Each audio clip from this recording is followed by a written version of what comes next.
Welcome to Conversations for a Better You. Subscribe, like, and hit the bell to stay inspired and keep growing with us. All right, ready to dive deep. Today, it's Stoicism. but with a twist. We're focusing on, well, you asked how to use these ancient ideas to boost your health and well-being, so that's our mission. And a great one it is. It's amazing, isn't it, how this philosophy from, thousands of years ago still has so much to say about what we all want. Not just, fleeting happiness, but really flourishing. Totally. And lucky for us, we have a guide, Marcos Vázquez's book, Invincible. It's in Spanish. But don't worry, we've got you covered. We've translated and summarized everything, making things easy. That's us. Always efficient. So Vázquez keeps talking about this idea of eudaimonia. You mentioned wanting to, improve your health, feel better overall. And that's basically what the Stoics meant by eudaimonia, living a truly flourishing life. Exactly. It's not just like momentary pleasure. It's about living in a way that makes you, thrive. And for the Stoics, a big part of that was living in tune with nature. And specifically with human nature, they were big on reason and connection, using those powers we have to build that good life. Okay, I'm starting to see the connections. But how do we actually do that? Like, how do I live in tune with nature when I'm just trying to get through the day? That's where the 4 Stoic virtues come in: wisdom, justice, courage, and discipline. Vázquez lays them out in a really practical way, not as lofty ideals, but as tools to help you get to that eudaimonia. All right, give me an example. Let's take wisdom, for instance. How does that help me be healthier? Well, think about it. To make healthy choices, you got to see things clearly, right? Both internally, like understanding your body signals what it needs, and externally, seeing the choices you make and what they lead to. Cause and effect. So it's not just blindly following the latest diet trend, but actually taking the time to understand what works for me and why. Right. That self-awareness is key for Stoics. They were all about knowing yourself, strengths, weaknesses, the whole deal. And from there, you can apply justice, not just being fair to others, but being fair to yourself, too. So it's not just about being good out in the world, but making choices that are good for me in the long run. That's interesting. Absolutely. You deserve to be treated well, both by yourself and by others. And that leads us to courage. Now, when we think about health, we might not picture, charging into battle. But there's a different kind of courage we need here. You mean the courage to stick to my goals when things get tough? Like skipping dessert or getting up early to exercise? Exactly. That's what the Stoics meant by facing your fears. Not being reckless, but committed to doing what's right for you, even when it's uncomfortable. Which brings us to discipline. Right. Discipline. That's what we need to actually do all this stuff, not just talk about it. Knowing is one thing, but doing it consistently, that's the challenge. And Vázquez gets that. He talks about discipline as the bridge between what you want to do and actually doing it. It's self-control. It's about making choices that match your values, even when you're tempted to, do something else. Okay, getting the big picture. These virtues, they're not just ideas. They're like a roadmap to a healthier, more fulfilling life. But is it all willpower and struggle? Where's the joy in all of this? That's a great question. And it brings us to another key concept in Stoicism. Ataraxia, tranquility, peace of mind. Tranquility. So Stoicism isn't about being a robot who's always disciplined and striving. There's peace in all this. That's the beauty of it. The Stoics knew true happiness doesn't come from, external stuff. It's about mastering your inner world, cultivating this inner peace that doesn't get shaken by, life happening. Now that's something I could use more of. But how do we get there? Is this inner peace something we just stumble upon, or are there specific things we can do? And here's where Stoicism gets super practical. It all starts with what they call the dichotomy of control, understanding what you can control and what you can't. All right, tell me more. This sounds important. What exactly falls under our control? Your perceptions, actions, your responses to things, basically your inner world. But what's fascinating is what's not in your control, according to the Stoics. It's your body, your possessions, your reputation, even what other people think of you. Hold on. Our bodies aren't in our control, but we're talking about health. It's nuanced. We can influence our health through choices, sure, but ultimately, you can't control everything. You could get sick, get injured, age, things happen. And the Stoics knew that tying your happiness to those external things would only lead to anxiety and disappointment. So it's about focusing on what we can control. Actions, responses, and accepting what we can't. But wouldn't that make us passive? If we just accept everything, how do we make positive changes? That's where amor fati comes in. Possibly the most powerful Stoic concept there is. Amor fati, love of fate. Sounds intense. It's not about being resigned, but about embracing whatever happens, seeing the opportunity in every challenge, even the tough ones. Vázquez tells this great story about Zeno, the guy who started Stoicism. He found his true calling after being shipwrecked. Wow, turning a disaster into an advantage. So even losing everything, he found a way to flourish. Exactly. That's the Stoic belief. Even in bad things, there's potential for growth, learning, even a deeper sense of purpose. Okay, I'm starting to see the connections. But how about a real-world example? Someone trying to, say, lose weight, eat better, manage stress. Where do they even start? Great question, and I think that's a perfect starting point for our next section. We'll unpack how these ideas that maybe sound abstract now can be turned into real steps. Practical tools for a healthier, more resilient life. I'm ready for those tools. But for now, let's let this all sink in for our listeners. Pretty mind-blowing how these old ideas are still relevant, especially for our health and well-being. Totally. And what's even more exciting is that these principles can be used in a very practical, concrete way, which is exactly what we're going to dig into next. Okay, so we've talked about eudaimonia, those Stoic virtues, ataraxia, and this whole idea of, focusing on what you can control. But how do we actually use all this stuff? Especially when it comes to, actually improving our health. What can we do? Vázquez actually lays out a pretty cool framework. He calls it a 3-step process. Visualize with clarity, act with determination, and resist with discipline. Almost like a mental workout for building a stronger, healthier you. Oh, I like that. A mental workout. Okay, break it down for me. What's this visualize with clarity all about when we're talking about, health goals?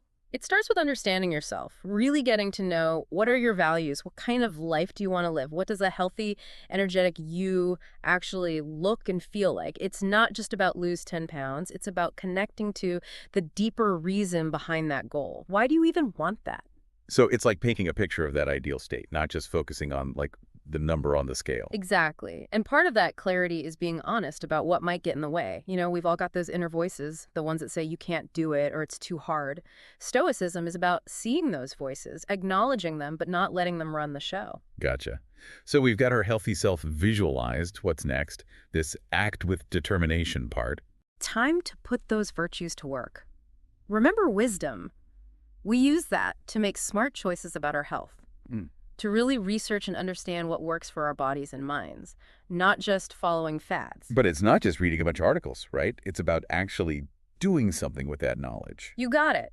And that takes discipline. Breaking down those big, maybe scary goals into smaller, manageable steps. Instead of, I'm overhauling my whole diet today, it's, I'm swapping soda for water, little by little. That makes a lot more sense. Focusing on those small wins, building momentum. But what about when things get tough? Those temptations, setbacks, those days when you just don't feel like doing it. Resist with discipline comes into play there, right? Totally. That's where we build mental muscle, that stoic resilience. Marcos uses this cool analogy of like a boxer training for a fight. The champion isn't made in the moment of victory, but in all those tough training sessions, pushing through the pain, exhaustion. So it's about leaning into the challenge, knowing that those tough parts are actually what makes us stronger. Yeah. And remember, Stoics weren't about suppressing emotions. They knew we were going to feel fear, frustration, all that. It's part of being human. It's about not letting those feelings control us. Okay, so what do we do with those feelings? Yeah. How do we resist without, bottling everything up? Vázquez talks about a bunch of techniques. One that I think is super helpful is premeditatio malorum. Sounds scary, but it's not. Premeditatio malorum. That does sound a little ominous. What is it exactly? Basically, it's visualizing negative outcomes. Now, hear me out. It's not about being a pessimist or just focusing on the worst case scenario. It's more like mentally preparing yourself for those setbacks so when they happen, you're not totally thrown off. So it's like a mental rehearsal for those tough moments so you're not caught off guard. Exactly. Say you're trying to cut back on sugar, but you know you always crave sweets after dinner. Instead of just white-knuckling it every night, you can use premeditatio malorum to imagine yourself in that moment. What's going to happen? So I picture myself reaching for those cookies, and then you play out different scenarios in your mind. Maybe you have a healthier alternative ready, or you remind yourself, WHY, you're cutting back on sugar. By mentally prepping for that temptation, you're more likely to make a choice that, matches your goals. that's smart. It's like giving yourself a script to follow when things get challenging. And it goes back to that dichotomy of control. We can't always control the craving, but we can control how we react to it. Okay, premeditado malorum. That one's going in my mental toolkit for sure. Yeah. What other techniques are out there to, like, strengthen that resist muscle? Another good one is focusing on what you can control in the moment. Say you're stressed about a deadline at work and you find yourself wanting, I don't know, junk food, comfort food. Oh, I've been there. So what's the Stoic approach to that kind of situation? Instead of beating yourself up for the craving or trying to like force it away, you just acknowledge it. Okay, I'm stressed and my body wants sugar. And then shift your focus to what you can control, your breath, your posture, your next action. So instead of being swept up in that emotion, I ground myself and choose a response that helps me, not hurts me. Right. You might take a few deep breaths, go for a walk, or just sit with that feeling and observe it. The point is not to let a temporary emotion dictate your actions. This is making a lot of sense. It's about seeing those patterns, the triggers, the thoughts, the emotions, and then choosing a response that, empowers you instead of one that sabotages your progress. That's it. And that's where Stoicism is so powerful. It's a framework for understanding your own mind and then using that understanding to make better choices on purpose. I'm already feeling more ready to handle those tough moments just from knowing these techniques. But Vázquez doesn't stop there, right? He talks about a whole Stoic armory full of tools and practices. Oh, yeah, he goes all out. It's like he's giving us this arsenal to, fight those inner demons and deal with whatever life throws at us. And in the next part of our deep dive, we'll explore some of those weapons, cognitive reframing, gratitude practices, even some physical challenges to build up that resilience. I'm excited to unlock that armory. But for now, let's give our listeners a minute to take all this in.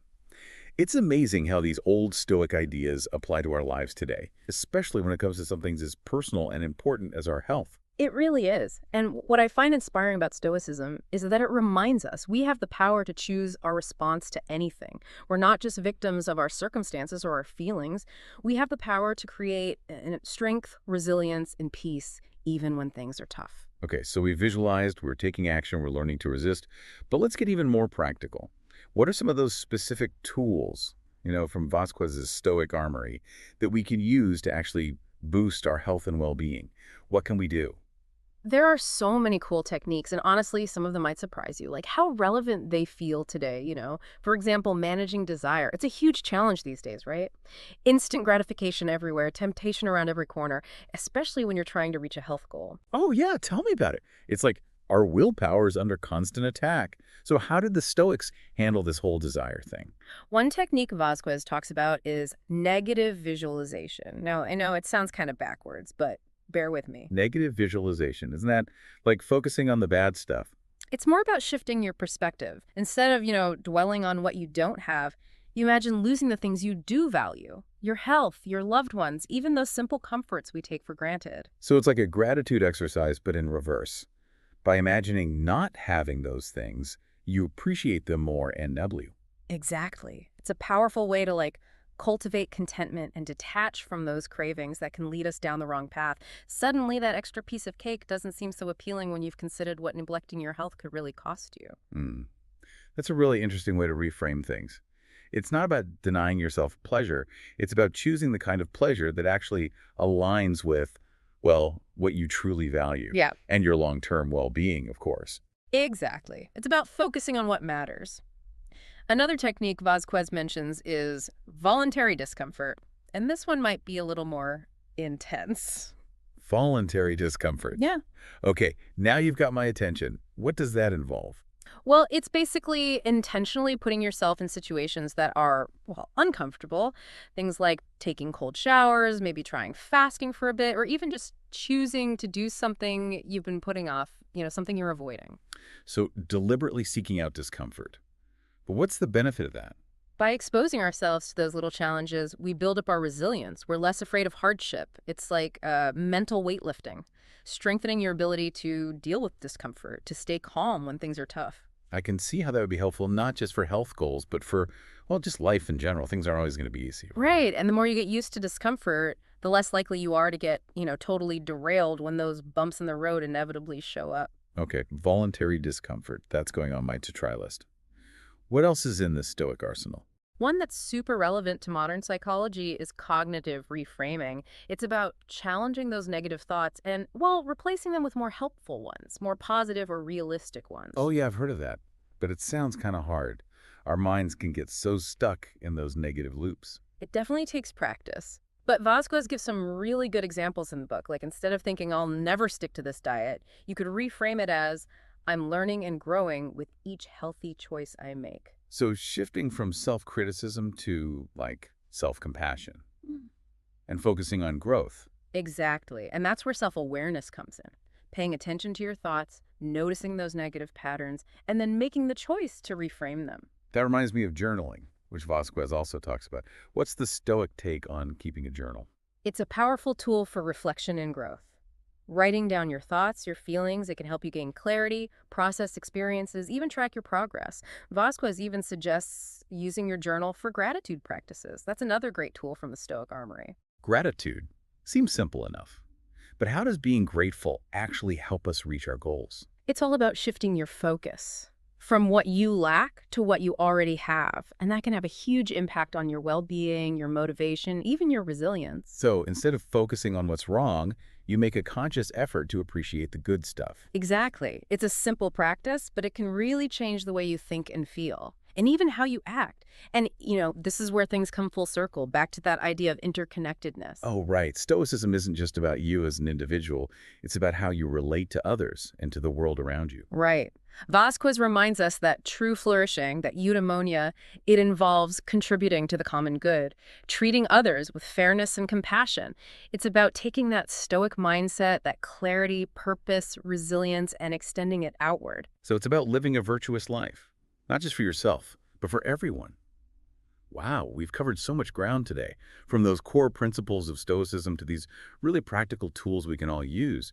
It's amazing how these ancient ideas are still so relevant, especially Yeah. for something as personal and important as our health and well-being.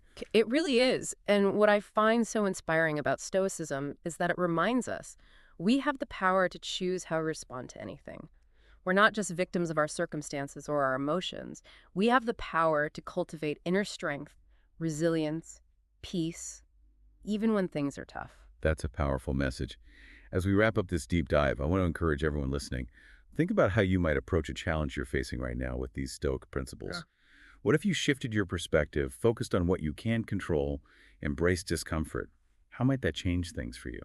The path to a flourishing life, a life of eudaimonia, it's paved with clarity, determination, and resilience. And the Stoics can show us the way. Thanks for joining us on this journey into the world of Stoicism. We hope it's inspired you to live a healthier, more resilient, more fulfilling life. Until next time, stay curious, keep learning, and remember, you have the power within you to create the life you want. Thanks for joining us on Conversations for a Better You. Don't forget to like, subscribe, and hit the bell for more content to help you grow. See you next time.